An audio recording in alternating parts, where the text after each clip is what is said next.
Es-tu du genre à prendre tout pour du cash ou tu te méfies de la provenance de l'information? Es-tu du genre à répandre les secrets ou tu les gardes pour toi? Autrement dit, es-tu la commère du village ou la tombe à qui on peut confier un secret? Un proverbe dit: toute vérité n'est pas bonne à dire. Et moi, j'ajouterais: tout mensonge non plus. Aujourd'hui, je te montre comment distinguer rapidement une vérité d'un mensonge. Reste avec moi.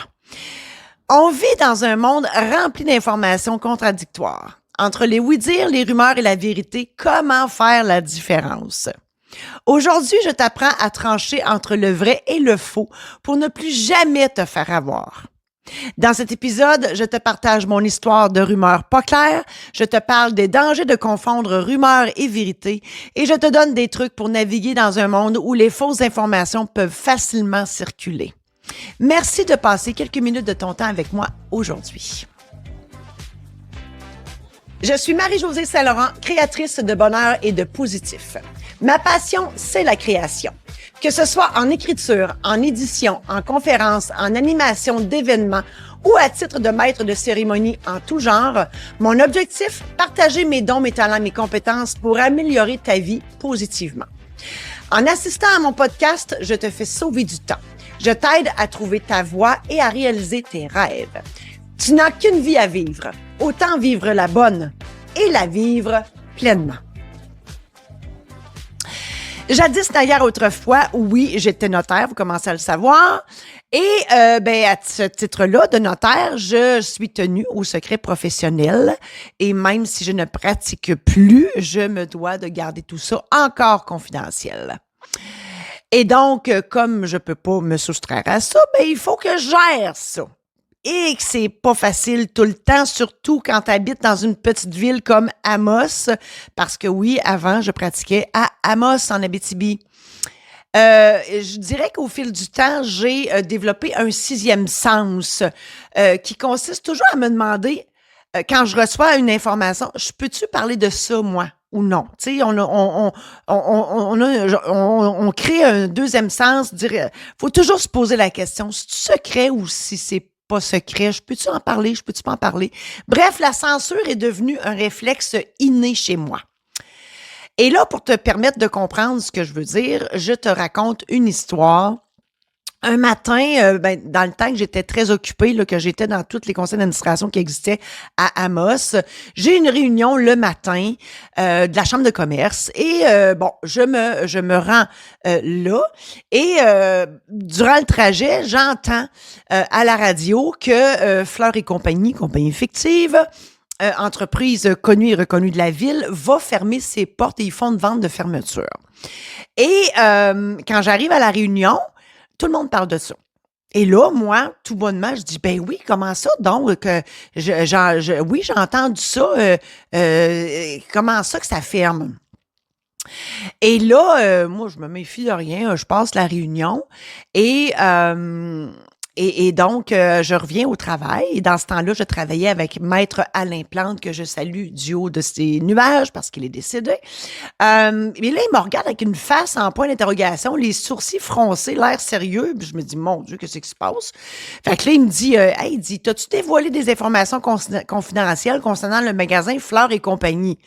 Fait que moi, je dis, confidentiel? Non, pas pantoute. Pourquoi tu me poses cette question-là?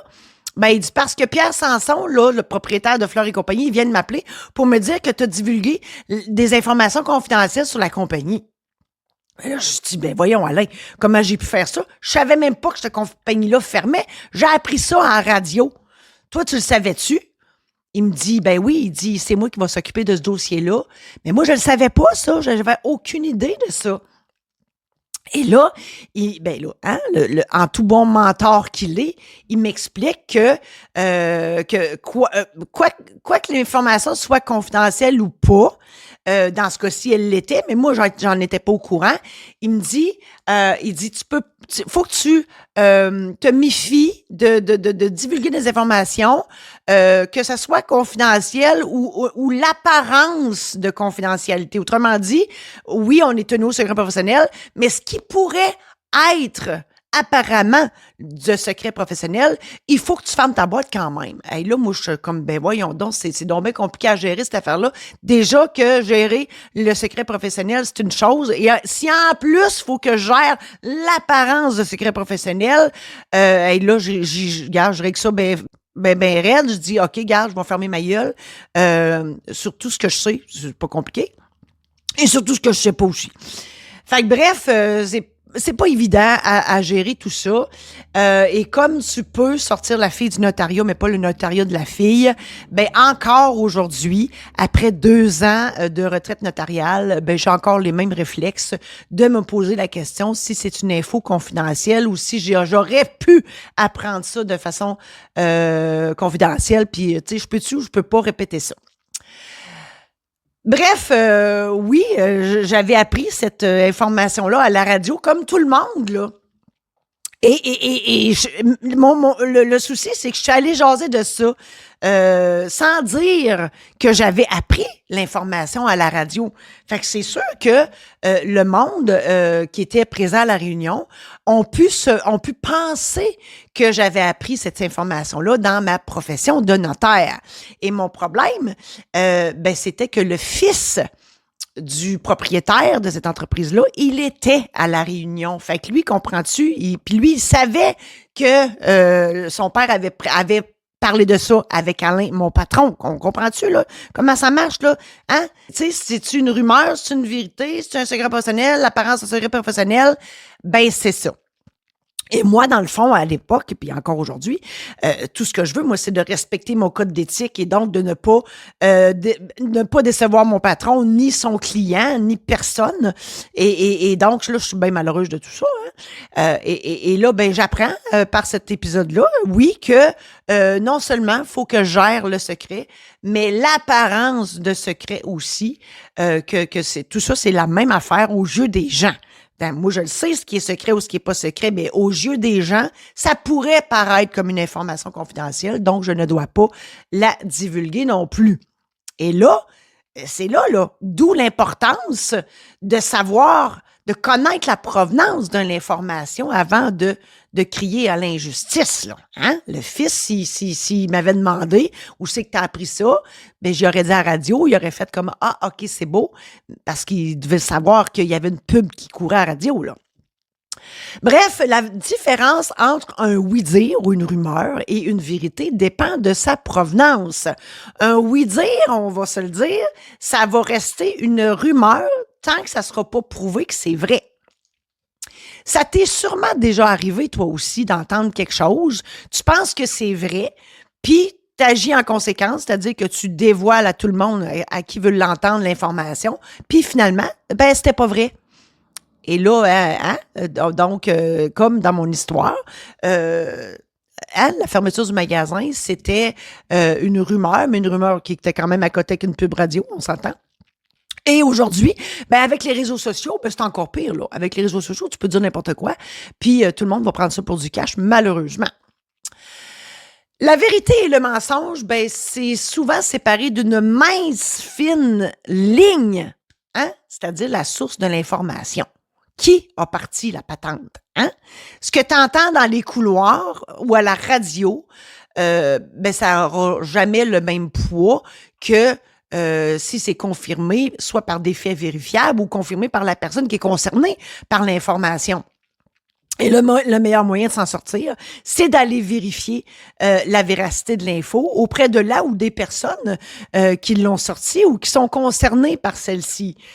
Et plus que ça, faut que tu t'informes aussi, une fois que tu sais si c'est vrai, que c'est vrai, si tu peux la divulguer, cette information-là, parce que entre savoir qu'une information est vraie et si on peut la dire, il y a une marge entre les deux. Hein? Ça peut être vrai, mais la personne, elle veut peut-être pas nécessairement, elle veut pas nécessairement qu'on la divulgue, cette information-là, malgré qu'elle est vraie. Ça me fait penser au téléphone arabe. Hein? Ça commence par Mme Talbot qui s'est enfargée dans le trottoir en avant de l'épicerie. Puis ça finit par Mme Talbot est morte et sa famille poursuit l'épicerie pour avoir laissé des cannes dans une rangée. Là. Hein? C'est pas tout à fait la même histoire. Hein? Chacun rajoute son petit bout inventé pour donner plus de punch à l'histoire. Ça me fait penser aussi, on peut faire une analogie avec un iceberg. Hein? Un iceberg, on voit la cime qui dépasse de l'eau. Donc, l'information qu'on reçoit, mais ça, c'est juste une partie de l'histoire. La vérité est souvent cachée en dessous de l'eau. Hein? Donc, l'ampleur de l'iceberg, ce qu'on ne voit pas à l'œil nu. Puis, il faut donc creuser plus loin pour avoir la vérité, puis d'où ça part. Ça me fait penser aussi à l'autruche, hein? Parce que des fois, là, je te parle de rumeurs, mais des fois, c'est nous autres qui se cachent la vérité, comme une autruche, hein? L'autruche, elle, pour pas voir je sais pas pourquoi d'où ça vient, ça, l'autruche. Elle fait-tu vraiment ça, l'autruche, de se mettre le nez, la tête, en fait, dans le sable pour ne pas voir ce qui se passe autour d'elle? Ben parfois, c'est nous autres aussi qui ne veut pas voir la vérité en face. Et là, je te donne plein d'exemples plates. T'es cocu, hein? Tu le sais, mais tu veux pas le savoir. Tu vis de la violence conjugale, tu le sais, mais tu veux pas t'en aller, puis tu veux pas que personne le sache, puis tu caches ça parce que t'en as honte, mais t'es pas capable de te défaire de ça. Tu penses que t'es heureuse au travail parce que tu gagnes cher, mais finalement, tu comptes les 2 doigts avant chaque congé. Tu penses que tu es capable d'arrêter de fumer ou d'arrêter de boire n'importe quand. Hein? C'est mon cas. Et une phrase légendaire qui dit, quand on dit « le chèque est dans le mal », hein, si tu passes un mensonge parfois. Écoute, je te dirais qu'une vérité, là, c'est vérifiable. Donc, fais donc ton enquête. Hein? Avant de penser que c'est vrai, va donc voir, fais ton enquête. Si c'est une vérité, oui, c'est vrai que c'est vérifiable. Si c'est un mensonge, mais il n'y a rien sur quoi tu vas pas t'accoter. Donc, ça va être nécessairement un mensonge. Hein? Puis un mensonge, on va se le dire, ça se propage vite, surtout si c'est crunchy. Hein? Plus c'est crunchy, plus ça va vite. Donc, méfie-toi de la provenance de l'info, parce qu'il y en a qui inventent n'importe quoi pour se sentir important et intelligent. Hein? On a des faces, on a des visages en tête. Méfie-toi aussi des apparences. Des fois, là, c'est pas parce que tu as vu le chum de ta meilleure amie avec une autre femme que c'est nécessairement sa maîtresse. Ça peut être sa collègue de travail ou une amie d'enfance qui vient d'arriver en ville, peu importe. Mais c'est sûr que là, s'il l'embrasse à pleine bouche que pourra, ben là, tu vois, là, tu as une preuve. Là, tu as quelque chose de tangible, hein? Mais t'es pas obligé de le dire à tout le monde que tu l'as vu s'embrasser là, en pleine rue avec quelqu'un, là, hein? Sauf à ta meilleure amie. Hein? Puis il y en a qui disent « Ah, moi, je suis pas sûre, je dirais. » Moi, oui, je vais y dire parce que moi, je vis dans la transparence. Moi, c'est sûr que je vais y dire parce que vaut mieux avoir la vérité en pleine face qui va faire mal une fois que de te rendre compte 25 ans plus tard que c'est arrivé puis qu'il y avait une maîtresse, puis ça va faire bien plus mal. Pour être sûr de ne pas partir de fausses rumeurs étant un pléonasme, parce qu'une rumeur, c'est rarement vrai, ben vérifie ta source, hein, premièrement. Trouve des preuves concrètes, hein, des photos, n'importe quoi, ou carrément va voir la personne qui est concernée. Tu vas avoir leur juste accouchure. Compare avec d'autres informations fiables, hein. Des fois, c'est ça, compare. Garde ton esprit critique, pose-toi des questions, puis sois méfiant, méfiante. Prends pas tout pour du cash tout de suite, pose des questions. Mesure aussi, une fois que tu sais que c'est vrai, mesure les conséquences de répandre ce que tu sais. Ben, si tu es sûr que c'est vrai, de un, puis si t'es pas sûr, ben méfie-toi encore plus, hein, avant de dire n'importe quoi. Puis pose-toi la question, là. Hein? Ce que tu sais, là, bon, si c'est vrai, on s'entend, c'est-tu d'intérêt public? Hein? C'est-tu nécessaire de dire ça à la coiffeuse, puis de dire ça à la caissière chez IGA, puis de dire ça à plein de monde qui vont... parce que là, ça va faire boule de neige, puis tout le monde va le savoir. Ce que tu sais, c'est-tu d'intérêt public? Si la réponse est oui, là, garde-toi. Mais si la réponse est non, fais juste le dire à la personne concernée. Point final. Il y a une grosse différence à dévoiler qu'une telle personne est un pickpocket versus quelqu'un qui est adopté. Hein? Si tu sais que quelqu'un la personne est une voleuse compulsive, ben là, c'est correct de le dire parce que ça va protéger d'autres mondes. Le monde va se méfier de cette personne-là puis ils vont watcher les affaires. Mais si tu dis à tout le monde qu'un tel est adopté, ça, je pense que c'est pas l'intérêt public, là. Il y a juste la personne concernée qui devrait le savoir, puis je suis même pas sûre que si c'est à toi d'y dire. Donc, en fait, ce que j'essaie de dire, c'est que tout est dans la bienveillance. Hein? Ça sert à qui puis à quoi de dévoiler une information, surtout si elle est fausse. Pose-toi la question. Bon, on s'entend là, si l'information est vraie, si ça sert juste à toi de divulguer l'information, moi, je pense que c'est mieux de garder ça pour toi. Si ça sert toi et les autres, ben ça dépend si c'est d'intérêt public ou pas. Si c'est d'intérêt public, go. Sinon, ferme ta boîte. Puis si ça sert toi, les autres et la personne concernée, ben là, OK, tu peux divulguer. Puis si ça sert à démentir une rumeur, ben encore plus, hein? Et la question ultime que tu dois te poser, tu vas-tu être capable de vivre avec le fait que tu as dévoilé cette information-là? Hein? Si c'est d'avouer à ta meilleure amie que tu as vu son chum s'embrasser à bouche que pour avec une fille, tu vas-tu être capable de vivre avec les conséquences du dévoilement de cette information-là? Parce que ton ami, ça se peut qu'elle te croie pas. Ton ami, ça se peut qu'elle soit en tabarnak après toi. Tu vas être capable de vivre avec ça. Hein? Ça aussi, il faut se poser ces questions-là. Donc, tout ça, les rumeurs, vérités, etc., mensonges, tout est une question de valeur. Hein? Ça dépend des valeurs que tu as. Si, comme moi, tu es honnête, tu es authentique, transparente, que tu respectes, que le respect pour toi, c'est important, que tu as soif de justice, de loyauté, d'intégrité, puis que tu es considéré comme une personne fiable, ben, tu sais, c'est ça. Ça, c'est tes valeurs. Fait que tu vas gérer les rumeurs ou les mensonges d'une façon telle que tu vas faire attention avant de dévoiler ça à qui que ce soit. Mais si tu as les valeurs au contraire, ben tu vas gérer ça autrement. Là. Tu vas te nourrir des rumeurs puis des mensonges. Hein? Puis des valeurs, hein, c'est souvent génétique. Tu n'es pas obligé d'avoir les mêmes que tes parents. Là. Si ton père, c'est un menteur compulsif, là, ben 2 jours de lune, ça se peut que tu sois pareil, ou ça se peut que tu le vois y aller puis tu te dises non, moi, je veux pas être de même, et que tu vas changer tes valeurs. Tout est dans l'intention aussi. Protéger ou faire du mal. Hein? Tout dépendant de tes valeurs. Comme à l'habitude, je vais te citer des trucs que j'ai vus sur Facebook et je vais étayer mon propos à partir de là. Une belle citation. Quand le mensonge prend l'ascenseur, la vérité prend l'escalier. Elle met un peu plus de temps, mais elle finit toujours par arriver. Que ça, c'est vrai. Hein?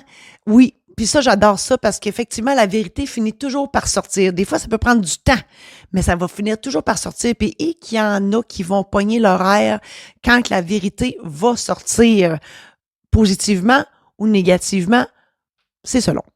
Une autre citation. Il faut mieux être frappé par la vérité qu'embrassé par le mensonge. Ah, je l'aime celle-là. Bon, en d'autres mots, vaut mieux avoir la vérité même si elle fait mal que de vivre dans un mensonge pendant des années. Hein? Même si le mensonge fait ton affaire. On s'entend? Une autre citation. Après le premier mensonge, toute la vérité se transforme en doute. Ah ben ça, c'est sûr. Tu sais, c'est sûr qu'à partir du moment où il y a une personne proche de toi qui te ment pour une raison X, Y, Z, mais que tu avais confiance en cette personne-là, OK? Puis le mensonge, là, c'est pas juste j'ai mangé des frites à midi alors qu'il était en diète, là. C'est pas ça, là. OK? Un vrai mensonge important, là, qui a une conséquence importante. Ben, c'est sûr que tu vas avoir tendance à douter après de sa vérité, de ses vérités, de ce que cette personne-là va dire. Hein? Souvent, quand on est petit, hein, on dit arrête de mentir, sinon plus personne ne va te croire. Par la suite, c'est un peu ça. Hein? Donc, il faut faire attention à ce qu'on dit. Une autre citation. Les rumeurs sont des mensonges inventés par des envieux, souvent répétés par des idiots. Les intelligents vérifient avant de croire. Ah, je l'aime celle-là. Parce qu'effectivement, les rumeurs, c'est souvent des envieux ou des gens qui sont très blessés à l'intérieur d'eux-mêmes. Et donc, ils vont partir n'importe quelle rumeur méchante, négative à propos de quelqu'un ou de quelque chose parce que ça leur plaît, ça leur fait du bien de voir souffrir d'autres personnes. Hein? Puis les idiots qui répètent ces rumeurs-là, ils se posent pas plus de questions que ça. Puis eux autres, ils racontent ça à n'importe qui, puis bla, bla, bla, bla, bla, pour une raison X, Y, Z, encore là, eux autres aussi, c'est peut-être par négligence, par insouciance, ou justement, eux aussi, pour se penser plus fin que les autres. Mais les intelligents, effectivement, vont vérifier la véracité de l'information avant de la propager et propagation si nécessaire, hein, si c'est d'intérêt public. Sinon, on va seulement aller répéter la chose à la personne qui est concernée. Une autre citation. J'adore les rumeurs. J'apprends plein de trucs sur moi que je ne savais même pas. Écoute, j'ai déjà appris que j'étais enceinte, moi. Puis j'ai déjà appris que j'étais lesbienne aussi. C'est incroyable. Écoute, la rumeur que j'étais enceinte, ça vient d'un show d'humour local à Amos. Et dans ce temps-là, j'étais conseillère municipale. Et ils ont juste, sur scène, devant 800 personnes, prononcé mon nom en faisant le signe, en montrant une bédaine imaginaire comme de quoi que j'étais enceinte. Et tout le monde a pensé que j'étais enceinte. Et c'est pas le cas parce que j'en ai pas d'enfant. Et la rumeur de lesbienne, c'est que quand je me suis mariée la première fois, ma photo de couple, elle est restée 8 mois dans la vitrine chez la photographe. Et il y a beaucoup de monde qui était surpris d'apprendre que j'étais mariée à un homme. Il venait me dire, hey, mon Dieu, je pensais pas que t'étais hétéro, j'étais sûre que t'étais lesbienne. Fouille-moi pourquoi. Oui, j'ai un gros côté masculin, mais ça ne fait pas de moi une lesbienne. Une autre citation. L'origine d'une rumeur vient tout simplement de la peur du vide, sans parler de celles qui trouvent leur source dans la haine, la malveillance, la vengeance, la jalousie ou la rivalité. Nous avons besoin de donner un sens à ce qui se passe autour de nous et quand il manque des infos, nous comblons les trous de l'histoire avec des faits fantasmés ou des conjectures. Écoute, c'est ça, hein, une rumeur. Ça part souvent de la malveillance. Parce que ça part de quelque part, la rumeur. Hein? Soit que tu as vu quelque chose, tu fais des 1 plus 1 qui n'ont pas d'allure, puis là, tu te dis, je l'ai vu. Ça doit être vrai. Hein? Mais ce que tu as vu, tu l'as interprété. Puis là, en bon québécois, on se pète des cartoons avec ça. Puis là, on répand ça. Mais pourquoi on le répand? C'est souvent parce que on veut faire du mal. Et c'est souvent les gens qui sont très malheureux qui font ça. Hein? Sinon, pourquoi faire ça? Une autre citation. Ce que vos yeux ne voient pas, ce n'est pas votre bouche qui doit l'inventer. Ah, mon Dieu, que c'est bon. C'est ça. Hein? Souvent, on va voir ou ne pas voir des affaires. Puis on fait des calculs faux, on déduit des affaires qui sont fausses, puis là, on se croit, puis là, on se pète des cartons, puis là, on dit « Ah, ça doit être ça qui est arrivé », puis là, on écoute bien des vues, puis finalement, on invente à peu près n'importe quoi, puis là, quand tu racontes ça à quelqu'un, l'autre a renchéri sur ce que tu viens de dire, puis « Ah oui, c'est vrai, ça doit être ça parce que blablabla », puis là, ça part, écoute, comme une bombe puante, et c'est triste. Une autre citation. N'écoute pas les on-dit. Crois en ce que tu vois de tes propres yeux. N'oublie jamais que des gens peuvent mentir dans le seul but de détruire une personne. C'est ça. Les rumeurs ou les mensonges, c'est souvent pour détruire ou faire du mal à quelqu'un. Avec raison ou pas, on sait pas. Mais la personne qui reçoit l'info, mon Dieu, si elle répète ça sans avoir vérifié, elle est aussi pas fine que l'autre, là. Hein? Fait qu'il faut faire attention. Une autre citation. Les rumeurs peuvent facilement nous amener à détester quelqu'un d'innocent et aimer une personne manipulatrice et hypocrite. Voilà. Hein? Et les rumeurs, c'est une déformation d'une vérité ou d'un cartoon, peu importe. Mais ça nous amène à avoir des faux jugements sur des gens. Et parfois, ça prend beaucoup de temps avant de se rendre compte que c'est pas vrai. Fait que là, t'as peut-être forgé une amitié avec quelqu'un de pas fin versus t'as viré le cul à la crèche ou t'as viré le dos à quelqu'un qui était hyper gentil. Tout ça parce que t'as entendu parler de quelque chose quelque part. C'est triste. Une autre citation. On ne sent point qu'on est menteur quand on a l'habitude de l'être. Moi, je connais des menteurs et des menteuses compulsifs.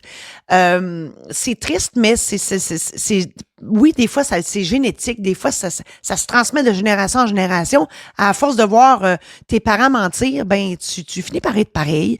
C'est une maladie, ça. Je ne sais pas c'est quoi le nom de cette maladie-là, mais c'est pas sain. Et c'est pas sain non plus de fréquenter ces gens-là.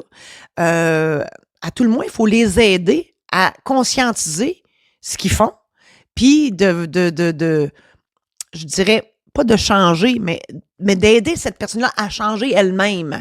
De voir qu'au final, c'est pas bon d'être comme ça. Il y a une raison pourquoi une personne ment systématiquement. Hein? Il y a une raison à ça. Il faut juste aller voir la cause de ça. Puis avec moi, je pense qu'on peut espérer que cette personne-là change si elle comprend d'où ça vient.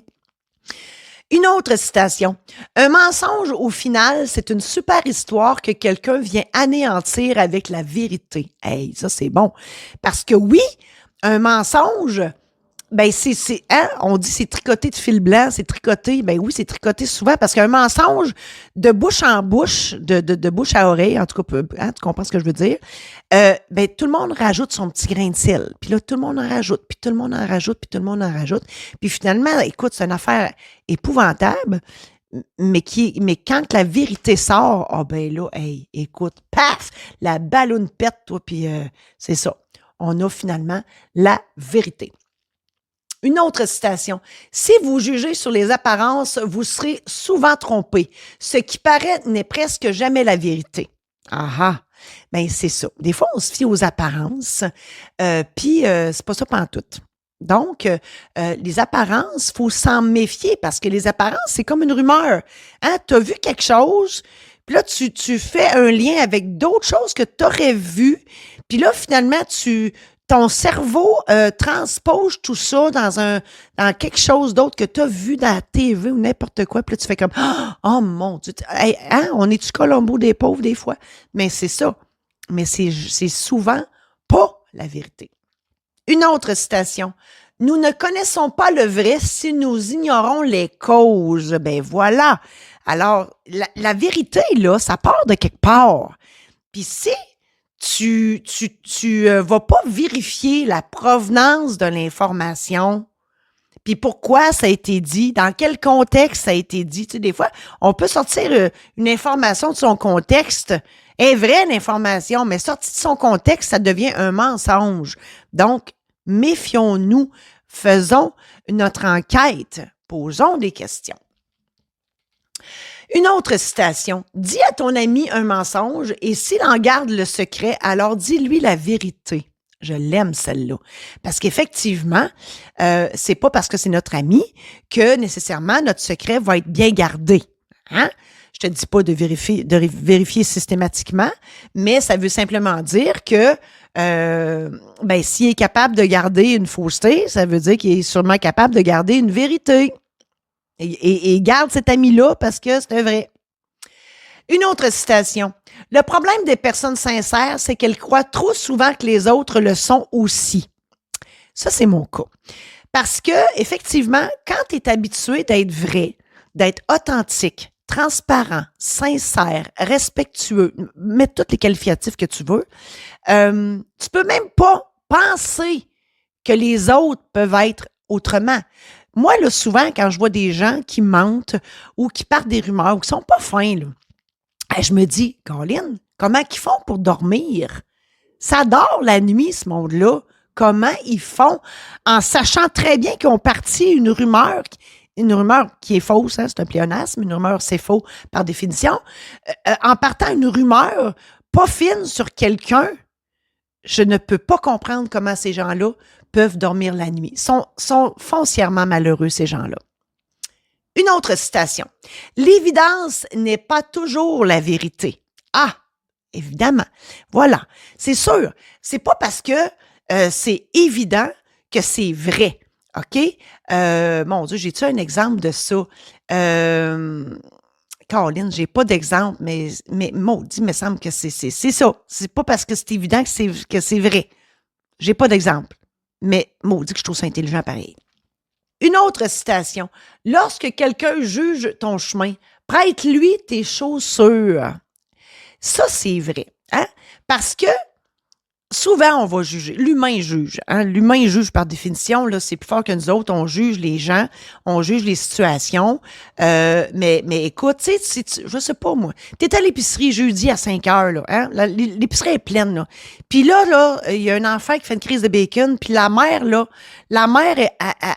elle l'ignore, puis elle s'en va dans une autre rangée. Toi, t'as juge, tu dis, voyons, quelle sorte de mère que c'est ça? Crime, sac d'une volée, fait quelque chose, sac d'une claque, pogné par le bras, amené dans le char, némite, hein? Mais elle, là, ça fait peut-être la 25e crise de bacon qui lui fait en 25 minutes, là. Hein? Fait qu'on comprend-tu que c'est ça? C'est facile de juger quand t'as pas tous les éléments de vérité. Une autre citation.